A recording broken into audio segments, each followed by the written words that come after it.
dana BPDPKS itu dipakai untuk mensubsidi produksi biodiesel tadi. Dan salah satu pelaksananya itu namanya Wilmar, penikmat dari dana BPDPKS. Dan ternyata Wilmar inilah yang menjadikan putra Presiden Jokowi, Kaisang Pangarep, itu bisa menguasai sekitar 40% saham Persis Solo.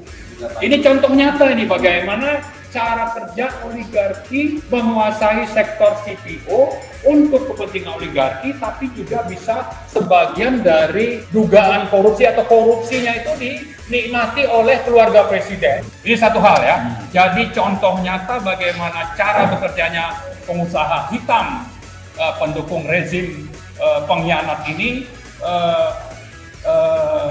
memanfaatkan sumber daya alam dan kekuasaannya untuk kepentingan sekelompok orang ya, segelintir orang.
Sama-sama miliki istri yang doyan pamer, intip harta kekayaan Kaisang versus Gibran, siapa yang lebih kaya? Erina Gudono menjadi sorotan setelah mengunggah foto dirinya bersama Kaisang di dalam sebuah private jet.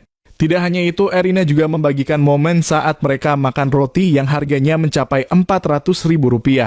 Aksi pamer ini menuai kritik tajam dari netizen yang menganggap keluarga Jokowi, termasuk Erina dan Kaisang, doyan bergaya mewah dan mempertontonkan kekayaan mereka. Tidak hanya Erina, Selvi Ananda, istri dari Gibran Rakabuming Raka, juga kerap tampil glamor dengan membawa tas-tas dan jam tangan mewah. Hal ini tentu akan menimbulkan pertanyaan di kalangan publik seberapa kaya sebenarnya Kaisang dan Gibran. Menurut informasi yang telah dirangkum Pojok 1 dari berbagai sumber, Kaisang Pangarep diperkirakan memiliki aset senilai lebih dari 100 miliar rupiah. Gibran Rakabuming Raka, anak sulung Presiden Jokowi, terakhir melaporkan harta kekayaannya ke Komisi Pemberantasan Korupsi pada 30 Januari 2023.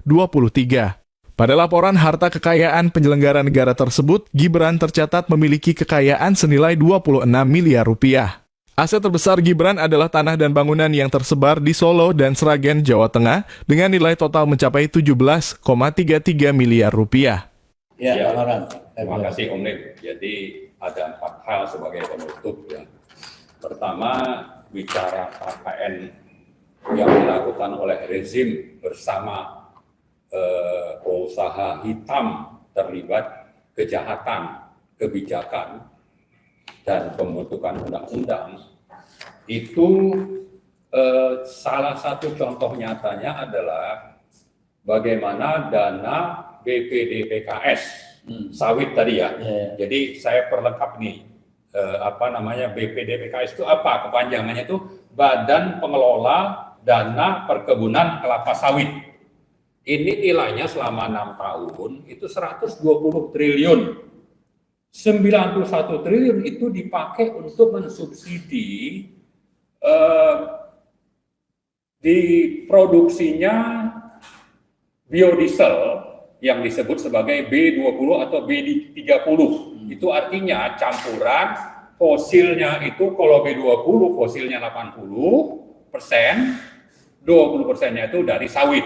Kalau B30 artinya fosilnya 70%, sawitnya 30%. Nah, 91 triliun itu dana BPDPKS itu dipakai untuk mensubsidi produksi biodiesel tadi, dan salah satu pelaksananya itu namanya Wilmar, penikmat dari dana BPDPKS itu. Dan ternyata Wilmar inilah yang menjadikan putra Presiden Jokowi, Kaisang Pangarep, itu bisa menguasai sekitar 40% saham Persis Solo. Kemudian Gibran itu 30%, Erik lewat anaknya itu 20%. Nah, pemilik lama itu hanya 10% Persis Solo. Dan ini istilahnya itu suap atau gratifikasi yang sudah dilaporkan ke KPK oleh teman kita Bang Ubed. Ini contoh nyata ini bagaimana cara kerja oligarki menguasai sektor CPO untuk kepentingan oligarki, tapi juga bisa sebagian dari dugaan korupsi atau korupsinya itu dinikmati oleh keluarga presiden dan Erick Thohir. Itu salah satu contoh, dan ini sebetulnya adalah bentuk KKN yang melanggar TAP MPR nomor 11 tahun 1998 dan pasal 22 Undang-Undang Pemerintahan Bersih dan Bebas KKN nomor 28 tahun 99 yang 2 hari yang lalu kita laporkan ke Barreskrim. Ini satu hal ya. Jadi contoh nyata bagaimana cara bekerjanya pengusaha hitam pendukung rezim pengkhianat ini memanfaatkan sumber daya alam dan kekuasaannya untuk kepentingan sekelompok orang ya, segelintir orang. Nah, yang kedua, saya ingin mengingatkan publik dan kita supaya jangan terkecoh dengan istilah cawe-cawe itu sesuatu yang ringan, dan ini sudah saya ulang-ulang ya. Cawe-cawe seolah hal ringan, padahal ini masuk dalam kejahatan pidana berat, pengkhianatan terhadap negara. Jadi pengkhianat itu ya judulnya pengkhianat, jangan bilang cawe-cawe gitu. Dan ini pemimpinnya adalah Joko Widodo. Dan kita sudah dalam petisi 100 itu membuat daftar ya pasal-pasal mana saja dalam konstitusi yang dilanggar oleh rezim ini. Salah satunya tadi merampok SDA mineral Indonesia itu secara gamblang lewat merubah aturan dan kebijakan. Ini sudah merampok karena menurut pasal 33 sesuai dengan putusan MK nomor 36 2012 dan putusan MK nomor 85 2013, ini harus dikuasai oleh BUMN. Oleh rezim oligarkis ini diserahkan kepada sejumlah konglomerat besar yang menjadikan mereka menjadi orang masuk dalam daftar terkaya, 100 terkaya di Indonesia. Itu poin kedua. Saya kembali ingin mengulang pernyataan sikap ya, bahwa kita harus mempersiapkan diri dalam perang ya, perang kelas kelompok minoritas yang menguasai mencengkeram ekonomi Indonesia ya di atas dari 10.000 triliun. Ini kelas minoritas ini, segelintir orang. Dengan siapa? Dengan rakyat dan rakyat jelata. Ya, dan kelas menengah ke bawah. Kita harus bersatu melawan kelas pencengkeram ekonomi, sumber daya alam, dan berbagai sumber daya ekonomi lainnya yang sekarang sedang dijalankan oleh rezim Joko Widodo. Jadi intinya mari siapkan diri Anda, tidak hanya siap untuk datang ke TPS, tapi juga siap menghadapi perang kelas yang tampaknya sudah ditabuh gongnya oleh Boy Thohir. Ya, Anda harus siap karena mereka sudah menyatakan perang antar kelas. Bahwa mereka menguasai ekonomi, bisa menguasai penguasa, mereka juga bisa menguasai sistem bagaimana ini bisa dicapai ya target ini, dan sebaliknya kita memang tidak berdaya, tapi kalau kita bersatu dalam jumlah yang besar, saya kira kita bisa mengalahkan mereka. Itu saja, terima kasih. Terima kasih. Dan ini akan ada disintegrasi. Ini harus benar-benar dipikirkan.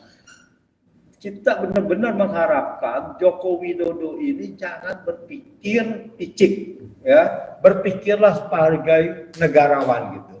Karena apa?